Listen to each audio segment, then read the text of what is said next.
प्रिय विद्यार्थियों, आज अपन सीखेंगे बहुपद का भाग करना। वैसे बहुपद के भाग में और संख्याओं के भाग में नियम और रूल्स वही है जो साधारण भाग करने के नियम होते हैं, लेकिन देखते हैं कि इसमें कितनी कुछ भिन्नता है। तो सबसे पहले ये जो f(x) में दिया हुआ है, ये f(x)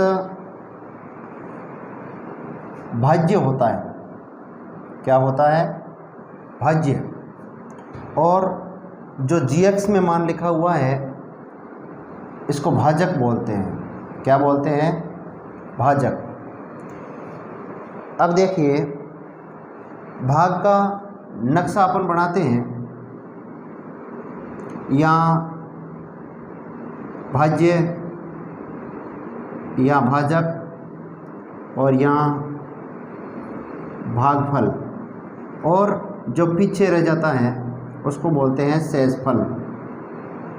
तो यहाँ ये भाज्य है और ये है भाजक। अब इसमें क्या होता है कि जब इसका अपन भाग करने जाएंगे तो इस प्रकार का एक फ्रेम तैयार करना होगा। अब इस फ्रेम के अंदर ये भाज्य लिखना है, लेकिन लिखना कैसे है? जैसे दिया हुआ है वैसे नहीं, इसको थोड़ा यदि अव्यवस्थित क्रम में है तो इसको व्यवस्थित करके अपने को लिखना है। व्यवस्थित करने का मतलब मेरा ये है कि इनकी जो घातांक है, इनकी जो घातांक है वो घातांक अवरोही क्रम में होनी चाहिए। जो चर राशियों की घातांक है, यहाँ अपन भाज्य को देखते हैं, वैसे अपने प्रश्न के अंदर जो भाज्य की घातांक है वो अवरोही क्रम में ही है। इसको व्यवस्थित करने की ज़रूरत नहीं है। लेकिन हमेशा जब भाग करते हैं तो सबसे पहले देखना होगा कि जो बीजीय राशि है उसकी घातांक किस क्रम में लिखी हुई है। यानी x की घात 3 है, या x की घात 2 है, या x की घात 1 है, और ये बिल्कुल अचर पद है। तो यहाँ अपन ने देख लिया कि भाज्य है वो बिल्कुल व्यवस्थित क्रम में लिखा हुआ है, यानी कि अपने को क्रम में लिखने की कोई आवश्यकता नहीं है। अब देख लीजिए कि अपना जो भाजक है वो भाजक व्यवस्थित क्रम में है कि नहीं है। पहले x और उसके बाद में अचर पद लिखा हुआ है। यदि 2 + x लिखा हुआ है तो अपने को चर पद पहले लिखना है और अचर पद बाद में लिखना है। यानी कि घातांकों का अवरोही क्रम होना बहुत ज़रूरी है।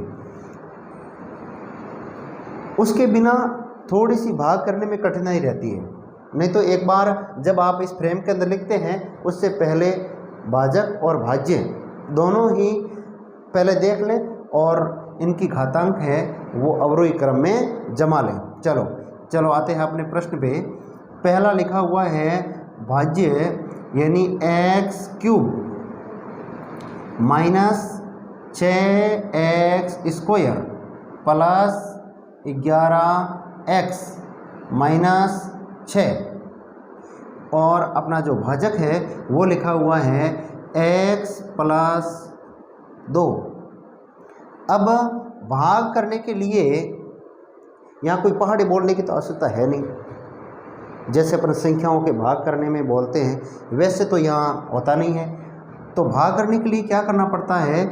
ये जो भाजक का जो पहला पद है, भाजक का पहला पद है, इसका भाग भाज्य के पहले पद में लगा करके ये पता लगाना है कि भाग कितनी बार जाएगा, भाग कितनी बार जाएगा। यानी कि एक रफ साइड पे पहले पद का भाग इस पहले पद में लगाना है। यानी x³ के अंदर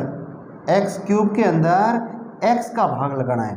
अब देखो, भाग लगाते समय क्या होता है कि जो समान राशियां होती है, यहाँ भी x है, यहाँ भी x है, यहाँ x की घात 3 है, या x की घात 1 है, कुछ नहीं लिखा हुआ तो उसका मतलब है x की घात 1।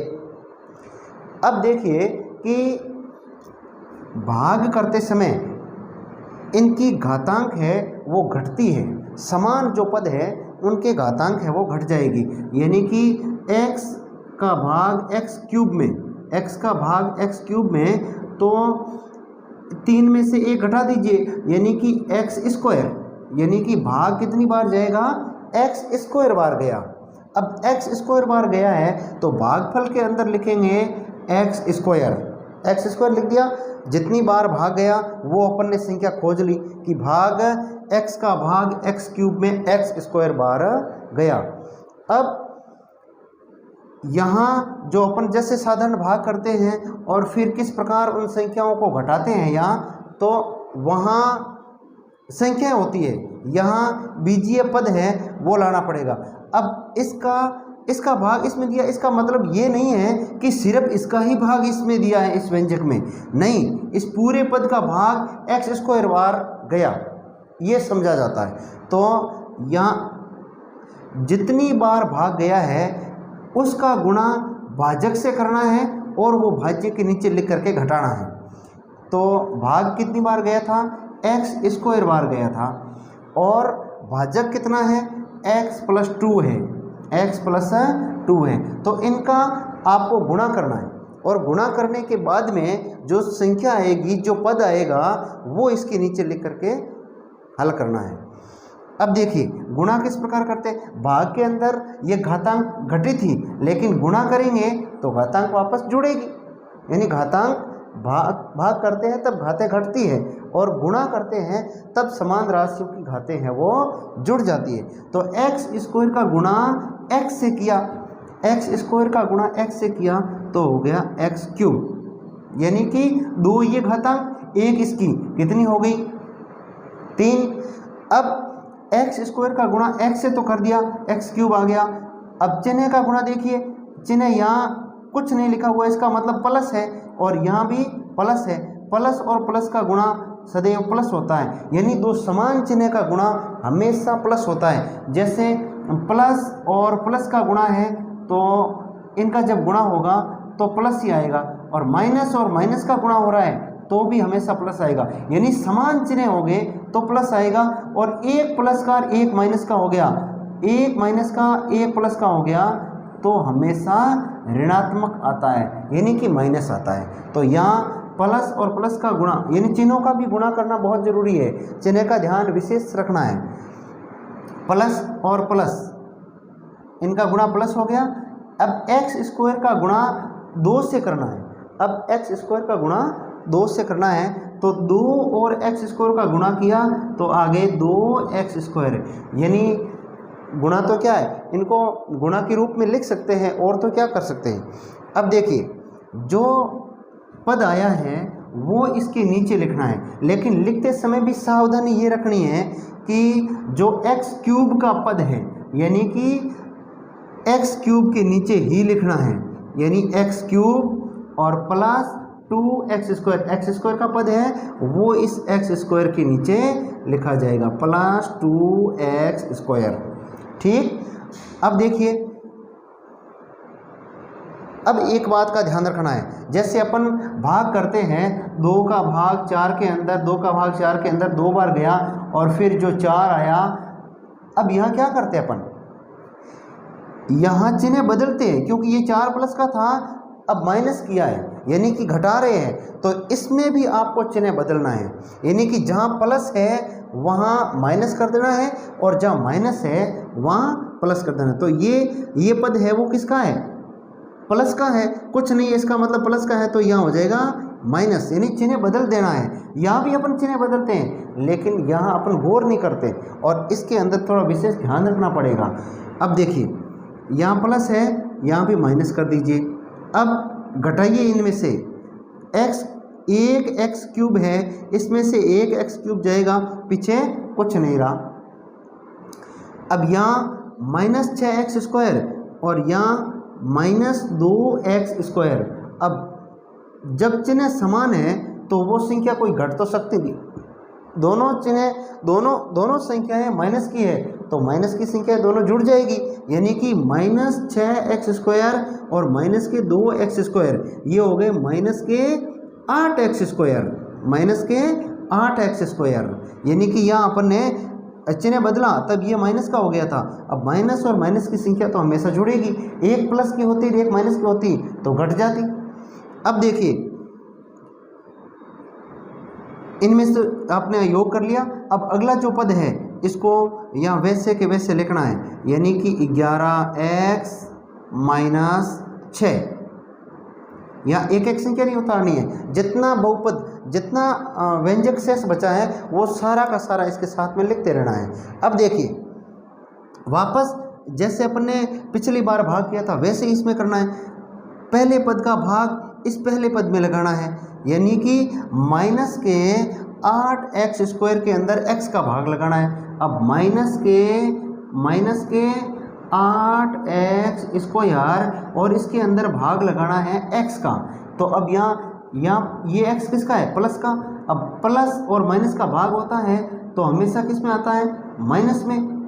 और एक का भाग यहाँ इसका गुणांक कुछ नहीं है, गुणांक कुछ नहीं, इसका मतलब 0 नहीं है, 1 है।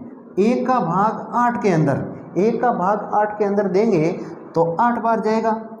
और x का भाग x² में लगा दीजिए तो यहाँ घातें घट जाएगी, यानी कि x की घात 2 है और यहाँ x की घात 1 है। अब 2 में से 1 घटेगी तो पीछे 1 रहेगी, यानी कि -8x बार भाग गया। भाग कितनी बार गया? -8x बार।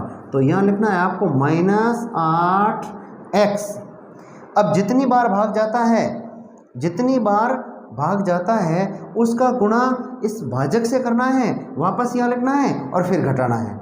अब देखिए -8x इतनी बार भाग गया तो भाजक है, इससे गुणा कर दीजिए, यानी x + 2 और -8x इसका गुणा कर लीजिए।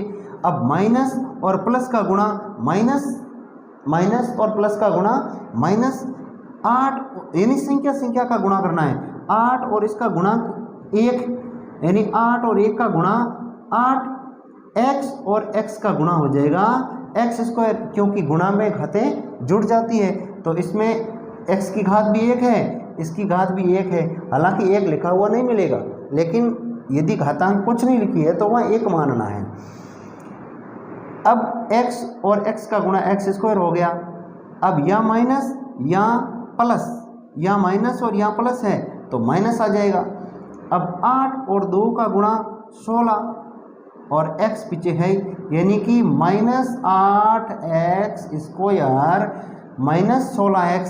तो अब इसके नीचे लिखिए x² का पद है वो x² वाले पद के नीचे लिख दीजिए -8x², और जो x का पद है उस x के पद वाले के नीचे लिख दीजिए तो -16x। ठीक। अब वापस वही प्रक्रिया, इसके नीचे लाइन खींच दीजिए, इनका निचले व्यंजक का चिन्ह बदल दीजिए और वापस योग कीजिए। यहाँ माइनस है प्लस और यहाँ माइनस है, यहाँ प्लस हो जाएगा।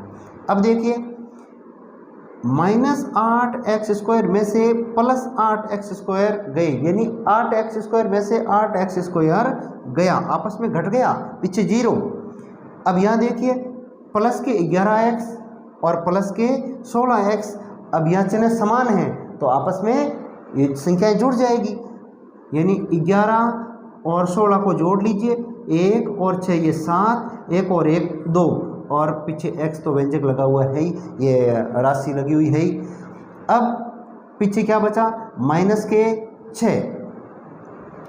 अब वापस लगाइए भाग, वापस वही प्रक्रिया, पहले पद का भाग पहले पद में लगा करके और पता लगाइए कि भाग कितनी बार जाता है, यानी 27x के अंदर x का भाग देना है। तो 27x के अंदर x का भाग लगाएंगे तो x से x कट गया, यानी भाग कितनी बार गया? 27 बार, और वो भी 27 किसका? प्लस का। तो यहाँ +27।